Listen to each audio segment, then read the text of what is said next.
Ew. Imagine you take a trip to your local Olive Garden for a nice dinner with your family. After filling up on their endless pasta bowls, do you think about how that pasta is being used by your body and its cells for energy? Have you wondered how carbohydrates are broken down and converted to ATP? Well, glucose, in this case, is converted to ATP via 3 distinct processes. The first being glycolysis, followed by the citric acid cycle, and finally the conversion is complete via the electron transport chain. Glycolysis, the first step, is the most well known of all 3.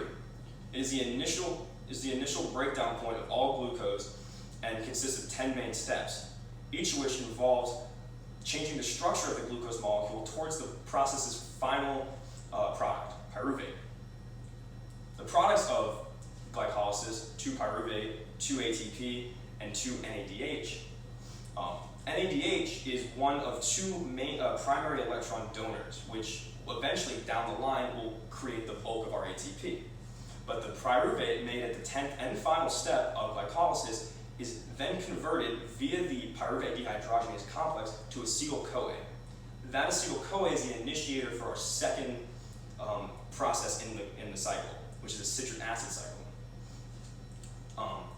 That acetyl-CoA enters the citric acid cycle, and upon entering it, reacts with an already present oxyl acetate to form citrate. That citrate then becomes isocitrate. Isocitrate becomes alpha-ketoglutarate. Alpha-ketoglutarate is then formed into succinyl-CoA. Succinyl-CoA becomes succinate. Succinate becomes fumarate.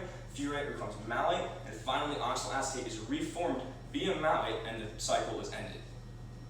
This cycle is so important because of the byproducts that it produces: 3 NADH, 1 FADH2, 2 CO2s, and an ATP.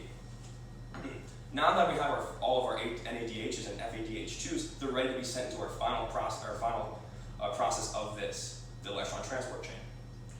The electron transport chain is the most difficult, in my opinion, because it consists of 4 complexes.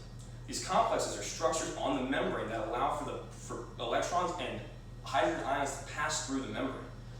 NADH and FADH2 donates all of its electrons to the complexes to be sent down along the complexes and eventually end up on an oxygen molecule. The passing of these electrons allows for the hydrogen ions to be pumped across the gradient of the membrane. This pumping across creates a concentration gradient which allows the proton motive force to form. This force, due to its power, is able to provide the energy needed to power the ATP synthase, an enzyme that actually produces all of our ATP. But how much ATP are we making? 1 NADH is capable of powering the proton motive force enough to make 2.5 ATPs, and 1 FADH2 is enough for 1.5. So if you total all the products of one single glucose molecule, you have enough power for 32 ATP. But that postulate has a lot more than just one glucose molecule. So your body is constantly working to produce enough ATP for the energy it needs for each day. That's why it's so important to know and have these structures and processes work efficiently and correctly so that you can